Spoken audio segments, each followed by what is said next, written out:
Kamusta mga Kapinoyeyo? Ang next topic, ang tanong is, paano ba mag-convert ng Philippine driving license to Australian driving license? So, ang sagot dyan is, walang direktang conversion. Walang direkta na pupunta ka sa services NSW or yung parang LTO nila dito tapos papalitan. Walang ganon. So, kailangan mong dumaan sa process ng hindi naman siya from the start, kumbaga hindi siya yung pupunta ka sa learners, hindi. Kung ano yung equivalent ng Philippine driving license mo, overseas license mo, kapag nag-exam ka dito, yun na magiging kaparehas mo ng license. Kung full license ka sa Pilipinas or katulad ko, ang tawag doon, probation, ano ba yun? Non-pro yung license ko, so full license yun dito. So, anong una? Una is, kailangan nating magkuha ng driver's knowledge test o yung DKT. Kailangan mo munang mapasa yun bago ka makapag-book ng actual driving test. So, ang ginawa ko, nung pagdating ko dito, dumating kami dito ng sa Wagga Wagga, nag-move kami ng June 8. Yan. And then, surprisingly, meron tayong kakilala dito. So, yun. Sinabi niya na mag-download ka nung app na NSW driving, parang practice test, gano'n. Yung DKT practice test. So, di-download ko yun. So, every vacant time natin, meron tayong time na available. Binabasa ko yun, nare-review ako. So, kailangan yun, importante, maraming kakaibang rules and regulation doon sa traffic rules and regulation. So, yun, ang booking, nag-book ako ng DKT online lang. So, actually, madali lang siya kung talagang pag-aralan mo yung app. So, nagpunta ako doon.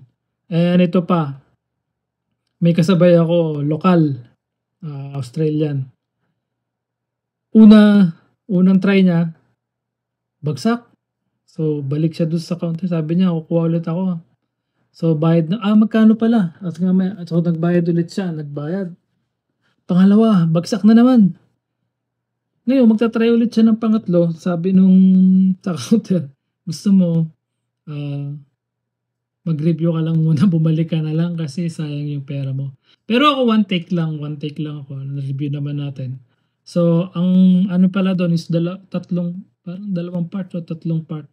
Yung unang part, okay lang siya magkamali ka ng isa hanggang dalawa. Pero doon sa susunod, kailangan perfect mo na yung susunod na part. Pag nagkamali ka doon ng isa, automatic bagsak na. So, magkano pala yun? Kalimutan ko, $55 yata. I-check ko. So, yung DKT o yung driver's knowledge test is $55.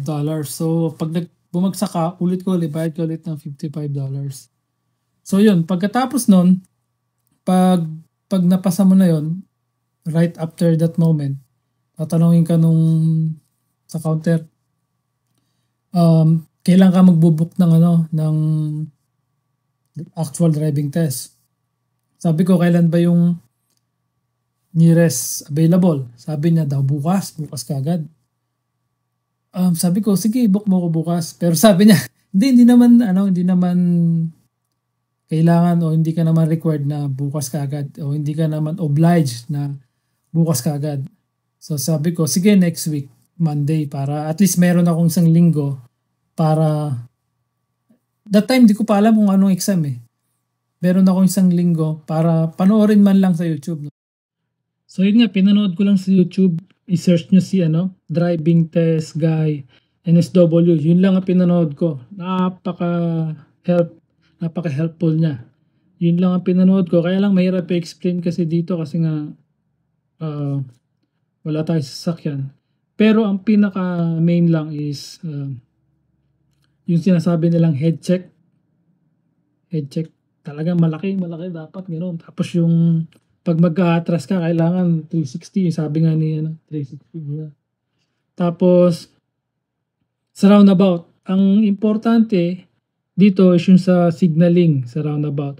Doon maraming bumabagsak na kabayan natin kasi nga sa Pilipinas hindi ganun karami yung roundabout.